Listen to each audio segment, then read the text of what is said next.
જૂન માસની શરૂઆતમાં શૈક્ષણિક નવા સત્રની શરૂઆત થશે તે અગાઉ શાળા વિદ્યાર્થીઓ પાસે નોટબુક, પુસ્તકો તેમજ અન્ય સ્ટેશનરીમાં શું સામગ્રી લાવી તેની લિસ્ટ આપે છે.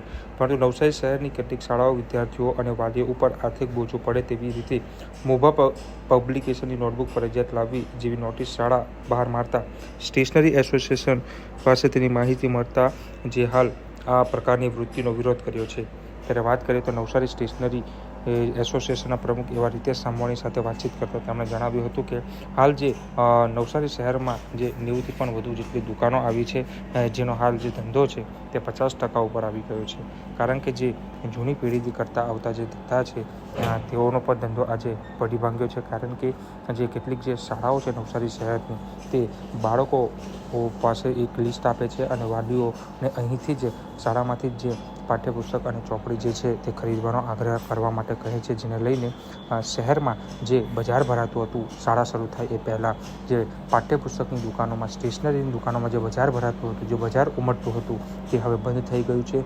ધંધો પડી ભાંગ્યો છે, 50% ઉપર ધંધો આવી ગયો છે. જેને લઈને જે નવસારી શહેરના સ્ટેશનરી એસોસિએશનના પ્રમુખ એવા રીતેશ સામવાણીએ કહ્યું હતું કે જે આવનાર સમયમાં ખૂબ જ ખરાબ પરિસ્થિતિ થશે અને દુકાન બંધ કરવાનો વારો આવી શકે છે તેવું તેમણે કહ્યું હતું. માટે નવસારીમાં જે 90થી વધુ જે દુકાનો આવી છે સ્ટેશનરીની અને જે પાઠ્યપુસ્તકની, તેનો ધંધો 50% ઉપર આવી ગયો છે. જી, શું નામ છે? મારું નામ રીતેશ સામવાણી. હું નવસારી સ્ટેશનરી એસોસિએશન મર્ચન્ટનો પ્રમુખ છું અને આજે તમારા સમક્ષ એના માટે હું હાજર થયો કે અમારા નવસારીમાં 90થી 95 રજિસ્ટર્ડ વેપારીઓની દુકાનો છે, જે ઘણી જૂની પેઢીઓ ચલાવતી આવી રહી છે, એટલે ઘણા વર્ષોથી છે. અને આજે એ લોકોનો ધંધો 50%થી પછી અંદર આવી ગયો છે. અને ઘણા બધા કારણ છે.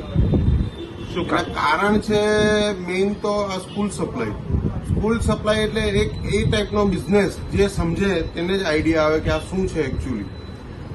સ્ટાફ આમાં સ્કૂલનો જે સ્ટાફ હોય છે તે એકચ્યુઅલી કેવી રીતે કંપની જોડે મળીને સ્કૂલમાં ધંધો કરે છે.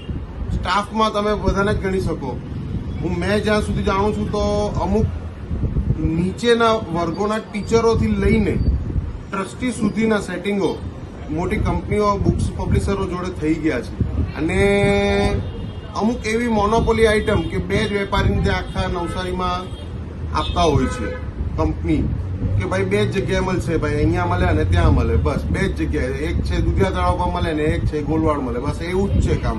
એનું કારણ શું કે એવા તો કેવા પુસ્તકો છે જે બધા બુકસેલરો કેમ નથી રાખી શકતા? અને એવું કેવું ભણતર છે કે જે હું દુકાનદાર તરીકે ચોપડા વેચી શકું છું તે બીજો વેચી શકે પણ એની પાસે માલ નથી મળી શકતો? એવું કારણ શું હોય આ બધું સેટિંગનું? એનું કારણ ફક્ત એક જ, કમિશન. કંપની, પબ્લિશરો મોટા કમિશનો આપીને આખી જે સિસ્ટમ છે આઈરિયા જે ભણતરની, વિદ્યાની, એને તોડી ફોડી નાખી છે. અને હવે ભણતર ફક્ત છે ને કમિશન રહી ગયું છે. જેટલું વધારે કમિશન એ ચોપડા તમારે બાળકોને ભણાવવાના, એનાથી વિશેષ બીજું કંઈ ભણાવવાનું નહીં. કેટલા રૂપિયાનો ફરક જે જોવા મળે છે? કેટલા વધારે એના લોકો પૈસા લે છે? આમાં કેવું છે કે હવે અમુક પબ્લિશર હજુ બી જેન્યુન છે, જે લોકો 60 રૂપિયાની ચોપડી આજથી 3 વર્ષ પહેલા હતી એના 60ના કદાચ 80 થયા છે. પણ અમુક પબ્લિશર જે એકદમ ગંદા પાના કહેવાય ને, જે એકદમ ચીલા ચાલુ પાના વાપરીને પબ્લિક મોટી MRP ઠોકીને વાલીઓ પાસે પૂરા પૈસા લઈને એમાંથી 50% જેવું કમિશન છે ને સ્કૂલને આપી દે છે. મેં